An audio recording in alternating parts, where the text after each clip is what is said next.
हवाले से ये बड़ी खबर सामने आ रही है। चीन की सरकारी मीडिया की तरफ से ये दावा किया गया है कि इस हमले के बाद तनाव बढ़ सकता है और जापान में जो दक्षिणपंथी है वो हावी हो सकते हैं। साथ ही साथ इस हमले के बाद से दक्षिणपंथ भड़कने की भी संभावना चीन की सरकारी मीडिया की तरफ से जो जानकारी सामने आई है उसमें जताई गई है। और जबकि इसके साथ ही एक और बड़ी खबर सामने आई है, कहा यह जा रहा है कि इस हमले के बाद इस इलाके में नेटो का दखल बढ़ने की भी संभावना है। ये बहुत बड़ी खबर इस वक्त की आपको बता रहे हैं। साथ ही साथ शिंजो आबे पर हुए इस हमले के बाद इसका असर विदेश नीति पर भी पड़ सकता है। तीन बड़ी जानकारी जो इस वक्त सामने आ रही है, बड़ी खबर आपको बता रहे हैं। चीन की सरकारी मीडिया के हवाले से यह दावा किया गया है कि इस हमले के बाद दक्षिणपंथ हावी हो सकता है, इस इलाके में तनाव देखने को मिल सकता है। साथ ही साथ नेटो की भूमिका पर भी यहाँ पर जानकारी सामने आई है कि नेटो का दखल इस इलाके में बढ़ सकता है। साथ ही जो विदेश नीति है उस पर भी असर पड़ सकता है, क्योंकि ये हमला ऐसे ही नहीं हुआ है, इसके पीछे कई सारे मकसद है जिनको लेकर धीरे धीरे जानकारी सामने आएगी। और इस वक्त ये बड़ी खबर जो चीन की सरकारी मीडिया के हवाले से सामने आ रही है वो ये कि इस हमले के बाद दक्षिणपंथ का दखल बढ़ सकता है, नेटो की दखलंदाजी भी इस इलाके में बढ़ सकती है। साथ ही इस पूरे हमले का असर विदेश नीति पर भी देखने को मिल सकता है। और हमारे साथ हमारे सहयोगी अमिताभ सिन्हा इस वक्त न्यूज रूम से लाइव जुड़ चुके हैं। अमिताभ, ये बड़ी जानकारी जो सामने आ रही है चीन की सरकारी मीडिया के हवाले से, इसमें कितनी सच्चाई? देखिए, चीन का जो ग्लोबल टाइम्स है उनका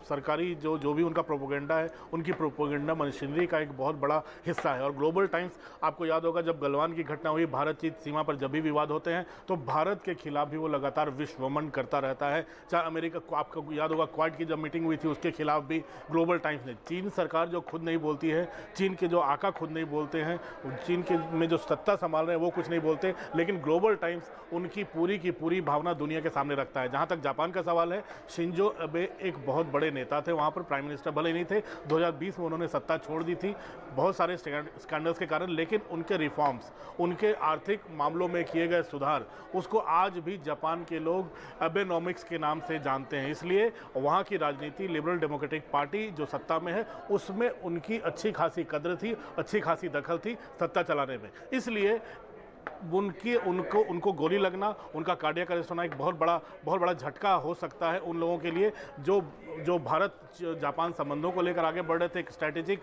valuable alliance partner Bharat Japan हो गया था, क्वाड में अमेरिका भी जुड़ गया था, जहां पे पैसिफिक ओशन में, प्रशांत महासागर में और भारतीय उपमहाद्वीप में जो तमाम इलाके हैं जहां समुद्री सीमा छू रही है इन देशों को, वहां चीन की दखल को रोकने के लिए एक बहुत बड़ा मूवमेंट चला था और ये मूवमेंट चल रहा था। तो मुझे लगता है ये एक प्रोपेगेंडा मशीनरी का हिस्सा है भारत और जापान के संबंधों पर भी। लेकिन देखिए, इस बीच एक बड़ी खबर आ रही है दर्शकों को, इस वक्त की सबसे बड़ी खबर आपको बता दें कि शिंजो आबे की हालत को लेकर इस वक्त एक लेटेस्ट अपडेट सामने आई है। बड़ी खबर अस्पताल से जो जानकारी निकलकर सामने आ रही है कि शिंजो आबे पर हुए हमले के बाद उनकी हालत बेहद गंभीर बनी हुई है और जानकारी के मुताबिक शिंजो आबे की शरीर में कोई भी हरकत इस वक्त नहीं हो रही है। डॉक्टर लगातार निगरानी में लगे हुए, उनके बचाने की हर संभव कोशिश की जा रही है, लेकिन जानकारी ये निकलकर सामने आ रही है कि उनकी हालत बेहद नाजुक, क्रिटिकल कंडीशन में बनी हुई है। और जिस तरीके से हमला हुआ, जितने करीब से उन पर अटैक किया गया, उसके बाद ये तस्वीर तो साफ हो जाती है कि उनकी हालत बेहद नाजुक है, क्योंकि खून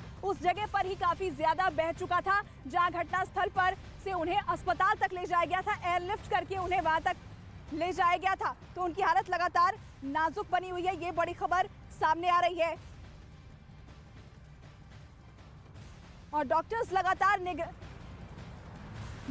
ने लगातार उनको अपनी निगरानी में रखा। अमिताभ हमारे सहयोगी न्यूज रूम से लगातार हमारे साथ बने हुए हैं। अमिताभ, देखिए, फूमियो किशिदा ने भी जब मुखातिब हुए वो मीडिया से और अपनी बात सामने रखी तो उस वक्त वो भावुक हो गए, क्योंकि वो खुद देख कर आ रहे होंगे, वो समझ कर आ रहे होंगे कि कितनी क्रिटिकल उनकी शिंजो आबे की इस वक्त हालत बनी हुई है। और हॉस्पिटल के हवाले से, अस्पताल के हवाले से इस वक्त की जानकारी यही है कि उनके शरीर में कोई हरकत नहीं हो रही।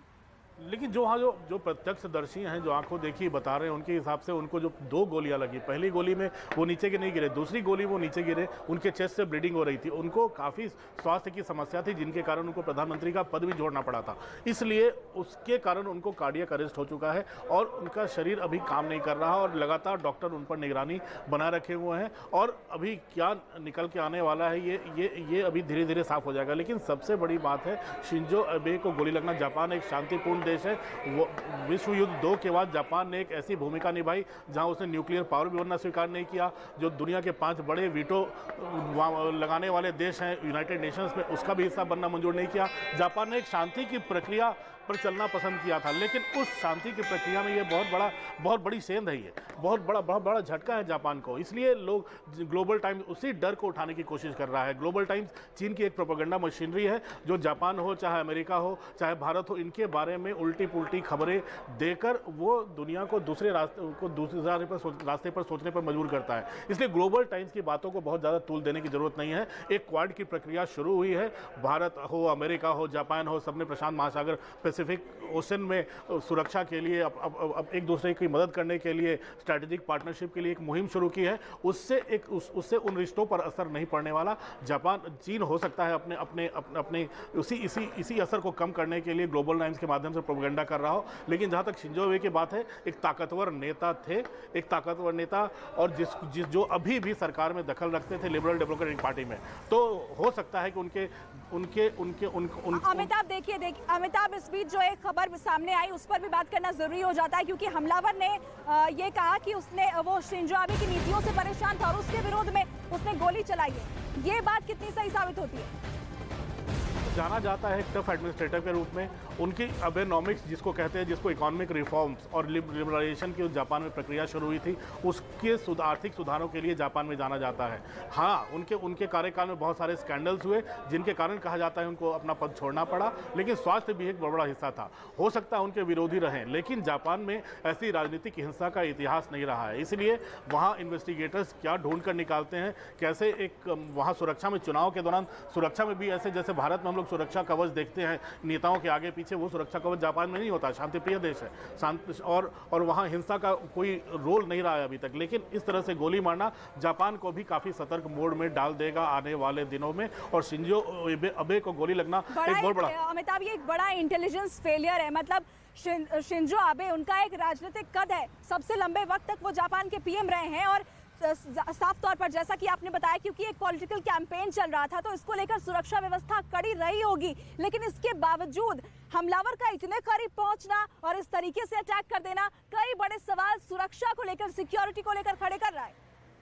देखिए, मैंने पहले ही बताया, सुरक्षा को लेकर कम से कम जापान में उस हद तक मल्टी लेयर्ड सुरक्षा नहीं होती जैसे भारत में होगी, अमेरिका में होगी, यूरोप के कई देशों में ऐसी सुरक्षा हो चुकी है, बाकी मिडिल ईस्ट के देशों में। दुनिया भर के देश जो आतंक से जूझ रहे हैं, आतंकवाद से जूझ रहे हैं, इंटरनल सिक्योरिटी की समस्या से जूझ रहे हैं, वहाँ सिक्योरिटी के कई लेयर होते हैं। लेकिन जापान में ऐसे सुरक्षा के लेयर देखने को अब तक नज़र नहीं आते थे।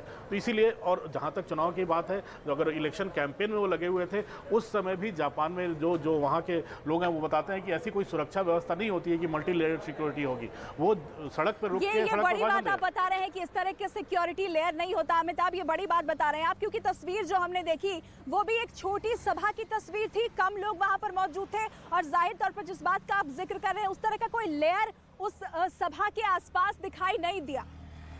बिल्कुल, तभी तो जापान में ऐसे नहीं दिखते। और जापान, मैंने पहले भी बताया, विश्व युद्ध 2 में जापान ने जर्मनी का साथ दिया था, इटली का साथ दिया था और काफ़ी नुकसान झेलना पड़ा था। वहाँ पर परमाणु बम गिराए गए अमेरिका के द्वारा और जापान बर्बाद होकर एक बार फिर से उठा है। जापान दुनिया के सबसे अमीर देशों में आगे बैठा हुआ है, दुनिया के 5 अमीर देशों में जापान भी आता है। और तो जापान ने उसके बाद एक शांति की प्रक्रिया अपनाई थी। वो शांति पर चलेगा, वो न्यूक्लियर पावर नहीं बनेगा, वो वीटो पावर यूनाइटेड नेशंस में कोई बड़ी शक्तिशाली पावर नहीं बनेगा, वो अलग थलग अपने आर्थिक अर्थव्यवस्था को मजबूत करेगा, दुनिया में एक ताकत बनेगा। और जापान उसी रास्ते पर भी विश्व युद्ध 2 के बाद चलता रहा।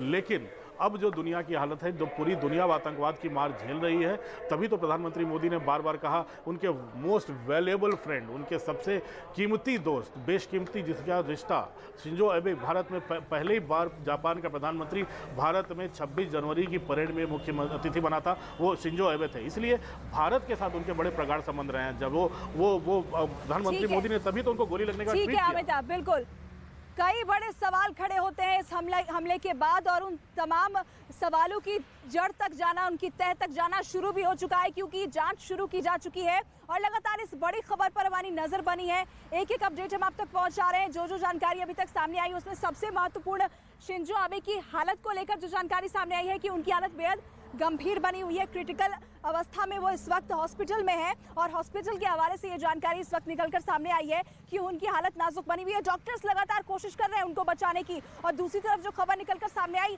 हमले को लेकर, हमलावर जो गिरफ्तार किया गया, मौके से हथियार भी बरामद किया गया, उस हमलावर ने ये बात कबूली कि उसने ये तमाम हमले नीतियों से परेशान होकर किए।